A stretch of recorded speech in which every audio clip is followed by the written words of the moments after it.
Next year అవి perform చేయడానికి scope ఉంది. మేజర్గా ఏంటంటే జిఎస్టీ రిఫార్మ్స్ వల్ల. ఓకే, సో ఇవి మనం చూసుకోవాలండి. రైట్. నాగేంద్ర సాయి గారు, ఇవన్నీ కాదు, నాకు ఈ స్టాక్స్ మీద అవగాహన లేదు, మ్యూచువల్ ఫండ్స్ మీద లేదు, ఈ బంగారం వెండి ఇప్పుడు ఎలా ఉంటాయో తెలియదు, ఈ జింక్ అంటున్నారు, రాగి అంటున్నారు, అదేంటో అని ఈ గందరగోళంలో ఉన్న వాళ్ళు కూడా కొందరు ఉంటారు. వాళ్ళకి కేవలం ఎఫ్డీలేనా, ఇంకేమైనా ఆల్టర్నేటివ్స్ ఉన్నాయా? కొంత రిటర్న్స్ తక్కువైనా సేఫ్ గేమ్ అనుకునే వాళ్ళకి మీరు ఇచ్చే సజెషన్ ఏంటి? సేవింగ్స్ బ్యాంక్లో పెట్టుకోవడం ఉంది అంతే. ఎందుకంటే where there is risk there will be equally rewarded. Okay, ఎందుకంటే రిస్క్ లేకపోతే రివార్డ్ ఉండదు. అసలు ఏమాత్రం నేను రిస్క్ తీసుకోలేను, అసలు ఏమాత్రం నాకు రిస్క్ వద్దు అనుకున్న వాళ్ళు ఇంతకుముందు సార్ ఒక మాట మాట్లాడారు, తడిగొడ్డు వేసుకునడం. మేబీ అదే బెస్ట్ ఏమో. ఎందుకంటే మార్కెట్స్లో కొద్ది గొప్ప రిస్క్ ఉంటుందండి, రిస్క్ లేకుంటే రివార్డ్ అయితే ఉండదు. సో ఇప్పుడు ఎందుకంటే సిస్టమ్స్ ఒకప్పటిలాగా లేదు, సిస్టమ్స్ ఎంత కొద్దిగా టైట్ అయ్యాయి. అండ్ కార్పొరేట్ గవర్నెన్స్ ఇష్యూస్లో సెబీ చాలా స్ట్రాంగ్గా ఉంది. సో మార్కెట్స్ బాగా చూడట్లేదు, 6% జీడిపి గ్రోత్ మన దగ్గర చాలా క్లియర్ కట్ గా కనిపిస్తుంది. 6.7%. ట్యాక్స్ స్లాబ్స్ చేంజ్ ఉన్నాయి. వరల్డ్ లో ఏ ఎకానమీ పర్ఫామ్ చేయాలంటే మనం పర్ఫామ్ చేస్తున్నాము.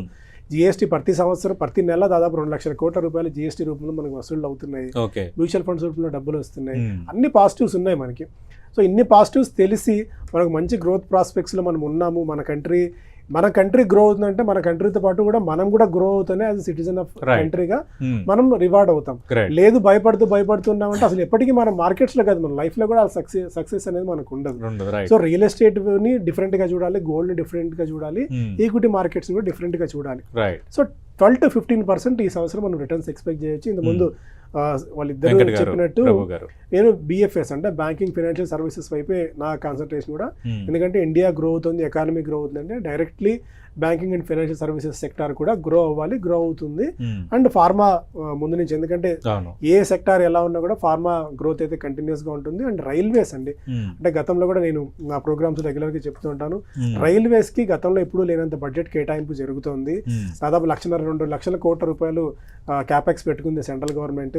కొత్త వందే భారత్ ట్రైన్స్ తీసుకొస్తుంది, స్లీపర్ ట్రైన్స్ తీసుకొస్తుంది, వ్యాగన్స్ బాగా పెంచుకుంటున్నారు, ట్రాక్స్ బాగా బుల్లెట్ ట్రైన్ రాబోతున్నాయి, అన్ని రాబోతున్నాయి. రైల్వేస్ కి కూడా చాలా బెస్ట్ ఫ్యూచర్ ఉండబోతుంది.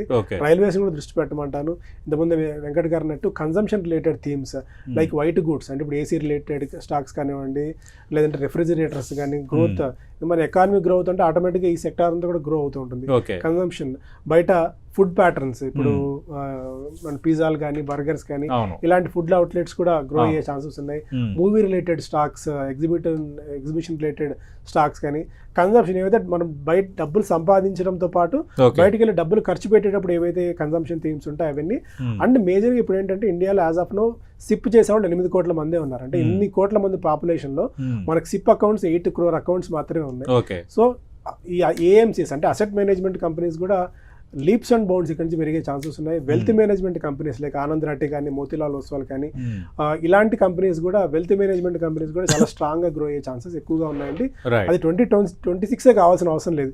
ఇక్కడ నుంచి ఒక 5 years థీమ్ పెట్టుకుని ఈ స్టాక్స్, ఈ సెక్టార్స్ ని కూడా మీరు ఇన్వెస్ట్ చేసుకోవచ్చు. అన్నారు కదా మీరు రాబోతున్న 10 సంవత్సరాలు స్వీటెస్ట్ గోల్డెన్ ఆపర్చునిటీ అండి.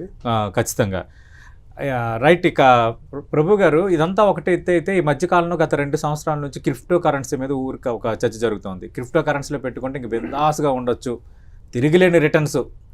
మోస్ట్లీ నా ఫ్రెండ్స్ ఐటీ సెక్టర్లో ఉన్న వాళ్ళు ఎవరు మాట్లాడిన ఈ క్రిప్టో కరెన్సీ మీద, వీటి మీద ఎక్కువగా చర్చిస్తుంటారు.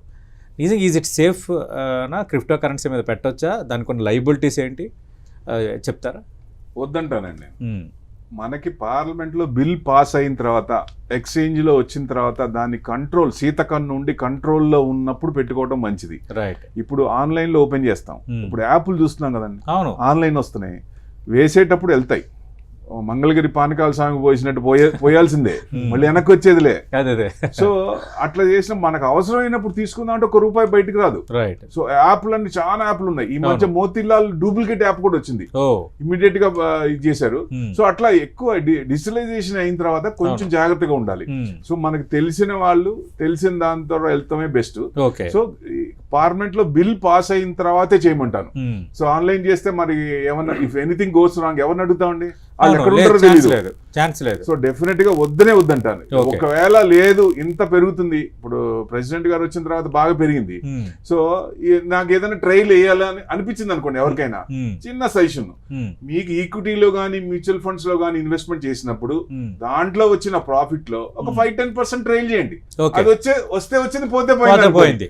అంటే మెంటల్లీ ప్రిపేర్ అయ్యాలి ఏసీడీసీ, అంతే అండి. దట్స్ ఆల్, అది బెస్ట్. కానీ పూర్తిగా దాని మీద నమ్మకం పెట్టుకొని అదే చేయొద్దంట నేను. రైట్. ఒకటి సార్ అన్నట్టు $1,20,000 ఉన్న బిట్ కాయిన్ $80,000 వచ్చిందంటే అంటే $40,000 క్రాష్ చూసాం. ఓకే. సో దానికి మెంటల్ గా మీరు ప్రిపేర్ అయినప్పుడు మాత్రమే ఇన్వెస్ట్ చేయొచ్చు.